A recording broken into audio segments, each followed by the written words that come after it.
약하지만 몸종 100%남아 선배님을 돕게 해주십시오. 세자도 할 짓이 못 되는구려. 내 말이 그 말이다.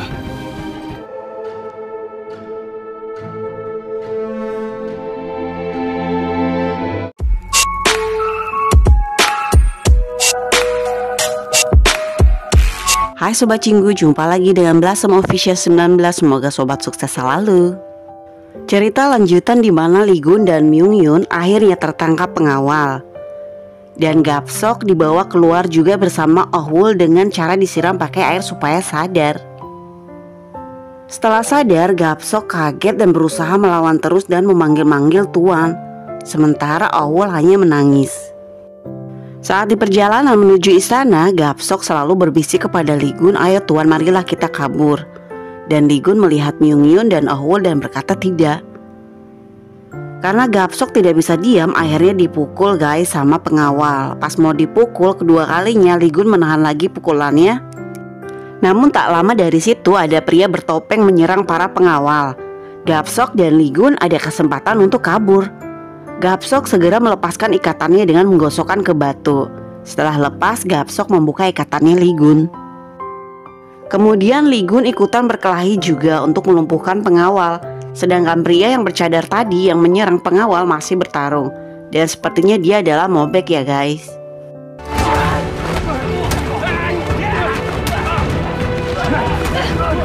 Lee Gun segera membawa Myung Yun, Gap-sok membawa Oh Wol dan mereka terpisah. Lalu Lee Gun dan Myung Yun bersembunyi di lumbung. Namun pengawal mencoba menusukkan banyak tombak ke arah lumbung itu yang hampir terkena Lee Gun dan Myung Yun. Untungnya Mobek segera membantu lagi dan melawan mereka.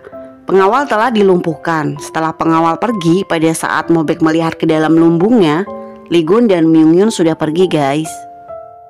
Karena masih banyak pengawal di daerah itu, Lee Gun jalan pelan-pelan menuju ke sebuah rumah dan mereka bersembunyi di sana. Setelah masuk ke rumah itu, Lee Gun meminta maaf kepada Myung Yun karena membawamu kemari yang seharusnya kamu butuh istirahat banyak. Karena aku tidak tahu lagi harus kemana, mungkin ini adalah tempat teraman. Myung Yun menjawab tidak apa-apa. Lalu Lee Gun meminta Myung Yun untuk menunggu sementara Lee Gun menyiapkan jerami di lantai supaya Myung Yun bisa tidur dan beristirahat tetap hangat. Lee Gun memanggil Myung Yun dan memintanya untuk beristirahat. Dan berkata, "Kamu jangan khawatir tentang nonamu, dia bersama Gap-sok sekarang di tempat aman." Dan Myung Yun mengangguk merasa tenang setelah Lee Gun menjelaskan. 아씨는 갑석이가 무사히 데리고 도망쳤을 테니. Myung Yun mengucapkan terima kasih banyak. Lee Gun berkata lagi, "Istirahatlah dan tidur, aku juga akan beristirahat." Adegan Gap-sok di mana Gap-sok gelisah dan mondar-mandir terus, membuat Oh Wol pusing. Oh Wol berkata Begu sakit karena terlalu capek berjalan jauh terus tidur di gua dan juga di gubuk. Dia kedinginan. Yang dimaksudkan Oh Wol, Myung Yun tidak pernah tidur di luar seperti itu. 누구 탓을... 5월이가 왜 아팠는데요? Mendengar itu Gap-sok langsung marah dan berkata, "Suruh siapa kalian mengikuti kami? Kami kan sudah menyuruh kalian pulang. Kaliannya terlalu gigih pengen ikut." Mereka bertengkar guys, saling nyalahin. Oh Wol mengatakan, "Kamu yang membawa aku duluan dari rumah dasar laki-laki." Dan Gap-sok membalasnya, "Yang membawa duluan adalah ayah kamu karena telah membawa tuan aku dan akan melenyapkannya juga. Ayah kamu yang jahat." 네 아버지가 먼저 했어. 우리 도련님 죽이려고 했어. Oh Wol langsung diam dan Gap-sok pergi keluar. Kembali ke Myung Yun. Myung Yun di sini demam tinggi dan badannya menggigil. Lee Gun yang melihatnya tidak tega. Lee Gun membuka pakaiannya untuk diselimutkan ke Myung Yun. Kemudian Lee Gun diam-diam memeluknya supaya badannya tidak menggigil lagi. Dan Lee Gun di sini terlihat sayang banget kepada Myung Yun guys. Lee Gun memeluknya sampai pagi. Setelah pagi matahari mulai masuk. Myung Yun bangun dan kaget melihat Lee Gun memeluknya. Tapi Myung Yun tahu kalau dia melakukannya supaya dia tetap hangat dan tidak menggigil semalaman. Myung Yun tadinya mau melepaskan, tapi karena pelukannya agak erat, jadi Myung Yun hanya menatap wajah Lee Gun. Dan kemudian flashback saat-saat Lee Gun menahan pukulan untuk dirinya. Dan kebersamaannya, canda tawanya dan kesedihannya Lee Gun juga. Semua itu membuat Myung-yun jatuh cinta. Kemudian Myung-yun berkata dalam hatinya, "Aku ingin berada di sisimu. Walaupun aku tidak bisa membantu banyak, tapi biarlah aku di sisimu sebagai Baekgu. Aku memang tidak bisa dimaafkan karena menyembunyikan identitasku sebagai putri Choi Sang-rok. Aku ingin selalu bersamamu Tuan." Lalu Myung-yun tidur lagi. 용서받을 수는 없겠지만 곁에 있게만 해주십시오. Setelah mereka berdua bangun, Lee Gun meminta maaf dan berkata, "Semalam kamu kedinginan, aku jadi khawatir. Dan aku juga ingin bilang ke nona kamu untuk mengizinkan membebaskanmu menjadi rakyat biasa. Bukan pelayan lagi, supaya kamu bisa bebas dan melakukan apapun yang kamu suka. Aku mempunyai uang untuk membebaskanmu, bagaimana menurutmu?" Myung-yun menjawab, "Aku rasa sekarang bukan waktu yang tepat untuk membahas itu. Lebih baik yang kita lakukan sekarang adalah mencari tempat aman dan mencari Gapsok dan Nona." Lee Gun menjawab, "Baiklah." 제 면천을 생각할 때가 아닌 듯합니다. Pada saat mereka mau keluar, ternyata di depan pintu sudah banyak pengawal guys yang menunggu mereka, dan mereka akhirnya tertangkap. 네가 하고 싶은 일 하면서 자유롭게 살 수 있지 않겠느냐? Lalu istana mengumumkan Biro Astrologi telah menemukan waktu yang tepat untuk upacara pengangkatan putra mahkota pada bulan depan. Jadi awasi semua yang berkontribusi di bagian penobatan. Pelayan ratu segera memberitahukan kabar ini kepada ratu bahwa hari di mana putra mahkota dinobatkan akan segera tiba. Ratu hanya melihat raja dan flashback perkataan Lee Gun tentang selama raja masih hidup, Dosung tidak akan menjadi raja dan kakeknya berniat melenyapkan raja. Lee Gun dan Myung-yun dibawa ke kantor biro kepolisian. Pada saat dibawa masuk, ternyata Gapsok sudah menunggu mereka di sana dari semalam dan menyandera ketua bironya. Lalu ketua biro menyuruh pengawal untuk pergi keluar. 나가 있으라는데 뭐 하느냐? Setelah melihat Myung-yun dan Lee Gun, ketua bironya dipukul oleh Gapsok sampai pingsan. Lee Gun dan Myung-yun kaget. Lee Gun berkata, "Kerja bagus, kamu sudah menyelamatkanku lagi Gapsok." Sementara Ahwol menunggu di gubuk yang lama. Pada saat mereka mau kembali ke gubuk, ternyata ada Mobek menghampiri Ahwol dan membawanya. Sementara mereka melihat itu, mereka tetap sembunyi.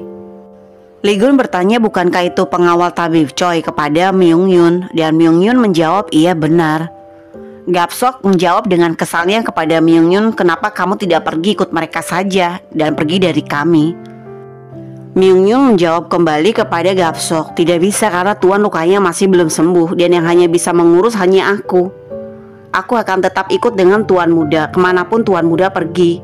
Bolehkan tuan muda aku ikut denganmu terus?" Dan Lee Gun menjawab, "Tidak boleh mengikuti kami, tapi temani saja kami," sambil tersenyum. Dan Myung-yun senang dan tersenyum. 같이 가자, 백구야.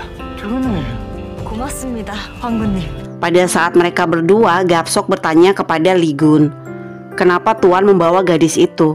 Bagaimanapun juga dia hanyalah seorang pelayan Tuan, apalagi pelayan Choi Sang-rok." Lee Gun menjawab, "Walaupun dia pelayan, bukan keinginannya jadi pelayan, tapi dia sudah terlahir menjadi pelayan. Bukan salah dia juga menjadi pelayan Choi Sang-rok."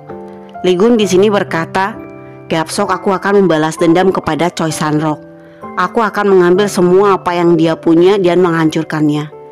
Semoga pada saat hari itu tiba, dia sudah tidak ada di sana, tidak akan terseret ke dalam masalahku." Gapsok menjawab lagi, "Apakah Tuan begitu menyukai Baekgu?" Lalu Gapsok meledek terus sambil pergi. Lee Gun tersenyum. 여태 뭘 들은 것이냐? 그런 얘기가 아니라 아니든 기든. Adegan Pangeran Dosung diminta Menteri Yun untuk naik tandu bertemu dengan rakyat sebelum pengangkatan putra mahkota. Dosung menunjuk orang kepercayaannya menjadi pengawalnya. Dosung bertanya kepada Menteri, "Tidak apa-apa kan?" Menteri menjawab, "Oh tidak apa-apa Pangeran Dosung, saat kamu mewarisi tahta dan menjadi putra mahkota, kamu bisa melakukan apapun yang kamu suka." Dan Dosung menjawab, "Benarkah? Aku bisa melakukan apa yang aku suka?" Dosung berkata kembali, "Kalau begitu aku tidak mau pakai tandu, aku mau pakai kuda saja." Menterinya terdiam, tapi lalu setuju dan mereka menemui rakyat guys sebagai perkenalan. 가마는 답답하니 집어치우고 말을 타고 갑시다. Adegan Ibu Suri sedang merawat bunga aprikotnya. Dia merawat bunga itu sudah seperti merawat putranya katanya guys. dan mengatakan kepada pelayannya sepertinya butuh sinar matahari supaya bisa mekar dengan bagus. Dan pada saat pelayan membawanya keluar, Dosung datang dan bertanya, apakah ini bunga aprikot kesayangan Ibu Suri yang dirawat sudah seperti putranya sendiri. Lalu Dosung mengambilnya dan membawanya ke dalam lagi. Dosung bertanya, apakah ini bunga aprikot kesayangan kamu? Aku pikir setiap benda yang kamu sentuh akan hancur, tapi ini aneh bisa selamat. Pelayannya mengatakan, kembalikan pada saya pangeran, itu harta karun Ibu Suri. Kamu sudah keterlaluan. Pelayannya membentak pangeran Dosung, guys. Dosung di sini marah dan menjawab kembali, aku pikir kamu hanya peduli tentang percintaan. Kemudian Dosung menghancurkan bunganya, guys. Pelayan dan Ibu Suri kaget. Ibu Suri berkata, kamu berani pangeran Dosung. 내가 지나치다 있는가? Dosung bahkan menginjaknya dan tangan pelayannya terluka. Dosung berkata, ini hanya bunga, sedangkan kamu sudah banyak melukai orang lain. Aku akan sering datang setelah pindah ke istana. Dosung pamit pergi sambil tersenyum. Ahwol sudah kembali dan berbicara dengan Tabib Choi. Tabib mengatakan apakah benar Myung Yun kabur karena dia tidak ingin mengikuti pemilihan putri mahkota. Dan Ahwol menjawab dia akan kembali setelah larangan pernikahan dicabut. Dan Tabib Choi tidak banyak bertanya soal putra mahkota. 명인이가 정말 간택령을 피해 가출한 것이 맞느냐? Pangeran Dosung didatangi oleh menteri tutor yang mengajarkan pendidikan tentang putra mahkota. Mereka datang karena menurut mereka Dosung telah melewati pelajarannya dan tidak datang ke sesi yang sudah dijadwalkan. Dosung justru duduk berleha-leha sambil minum dan berkata, aku ketiduran. Dan kemudian menyodorkan bukunya menggunakan kaki ke mereka. Mereka mencoba menjelaskan, tetapi Dosung justru ketawa-ketawa, cuek dan tidak peduli. 그리 성현들 말씀을 잘 받들어서 Terlebih lagi keesokan harinya Ratu mendapatkan kabar tentang Dosung dari pengawalnya untuk segera datang ke lapangan istana. Ternyata Dosung di sana membuat kekacauan dengan melakukan ritual, entah ritual apa yang dilakukannya, dengan wajah yang penuh dandanan sambil menangis. Sepertinya di sini Dosung depresi ya guys. Dosung hanya berjoget-joget selayaknya dukun yang sedang melakukan ritual. Semua pelayan menteri melihatnya. Kakeknya Dosung datang dan marah, kemudian berkata, cepat bawa dan tenangkan dia. Dosung yang mabuk justru menyerang pengawal dan meneruskan ritualnya dengan berjoget-joget. Tidak ada cara lain, kemudian kakeknya menyuruh semua pengawal untuk membawa orang yang ada di lapangan istana untuk pergi dan mengosongkan tempat ini. Karena kalau sampai tindakan Dosung ini terdengar keluar akan menjadi masalah. Dosung hanya bergoyang terus sambil menangis dan ingat Li Gun. Dan ibunya melihat Dosung juga menangis.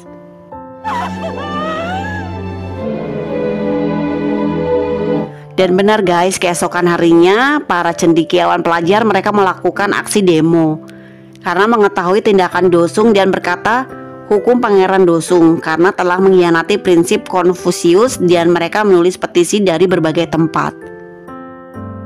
Ibu Suri dan Tabib Choi gelisah. Para menteri berkata Pangeran Dosung telah menghina kerajaan dan mengkhianati para cendekiawan karena telah membawa masuk seorang dukun dan melakukan ritual.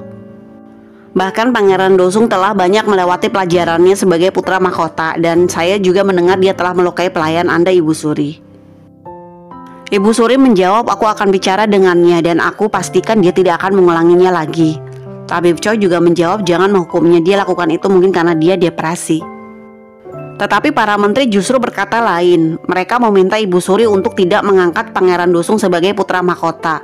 Ibu Suri dan Tabib Choi terdiam. 도성대군의 세자책봉을 거두어 주시옵소서. Ibu Suri sedang termenung di kamarnya dan flashback semua orang-orang di sekitarnya sekarang begitu membencinya karena tindakan yang dia lakukan. Kemarahan ratu, raja, dan Dosung dan juga putra mahkota. Ibu Suri hanya menangis. Kemudian Tabib Choi datang dan berkata, apakah kamu tersiksa dengan semua ini? Ibu Suri menjawab, aku tidak tahu kenapa sekarang diriku seperti ini. Aku menjadi wanita jahat dan pendengki. Sudah tidak sama seperti dulu lagi. Tabib Choi menjawab, kamu masih sama seperti dulu. Lalu flashback ke masa lalu mereka ya guys. 독한 계집이 되었네. di mana pelayan Ibu Suri sedang menunggu pertemuan antara Ibu Suri dan Tabib Choi. Tabib Choi dan Ibu Suri adalah sepasang kekasih yang sudah bertunangan dan akan merencanakan pernikahan setelah Tabib Choi melakukan ujian negara. Namun Tabib Choi mendapatkan nasihat kembali dari ketua paranormal kepercayaannya. Kalau ketua sudah berkata dari dulu Tabib Choi harus menikah dulu dengan Ibu Suri, jangan ujian negara terus. Karena kalau tidak nanti Tabib Choi akan kehilangan dia. Hal-hal tidak terduga akan terjadi nanti, kamu akan menyesalinya menurut si kakek ketua. 혼인부터 하는 게 좋을 거라고. Tabib Choi untuk mengikuti ujian negara ini dia sudah belajar selama 10 tahun guys. Tabib Choi menjawab aku akan lulus dan ujian hanya sebentar lagi. Setelah lulus aku akan menikahnya, tinggal seminggu lagi.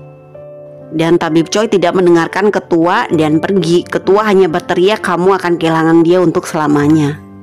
부시불식간에 찾아오는 법일세. Lalu pada saat Ibu Suri kembali pulang ke rumahnya, ternyata raja sudah datang dan melamar kepada kedua orang tuanya. Namun ayahnya berkata kalau putrinya sudah bertunangan. Raja mengancam siapa yang berani menolak keinginanku.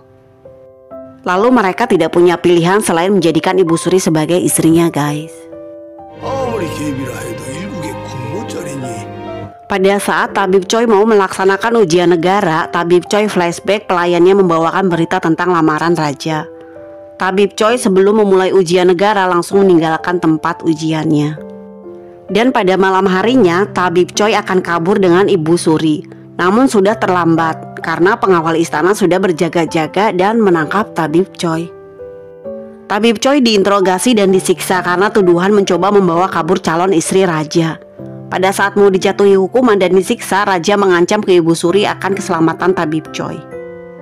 Jika Tabib Choi mau selamat, Ibu Suri harus setuju menjadi istrinya. Kemudian Ibu Suri memohon tidak mau Tabib Choi dilenyapkan, kemudian setuju untuk pernikahannya.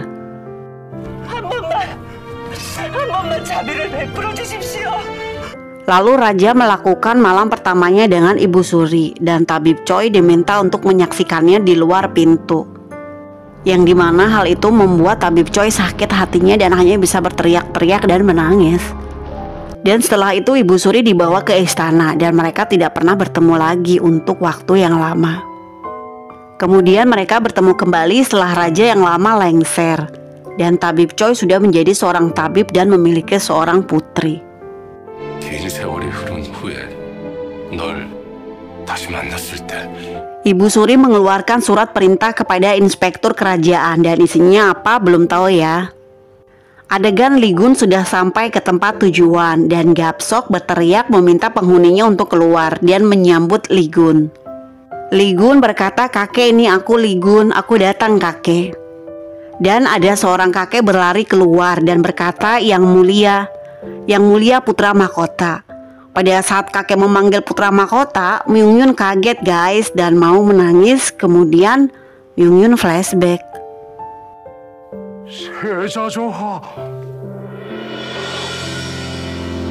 Nah guys, sekian episode 8. Ditunggu keseruannya hanya di Blossom Official 19.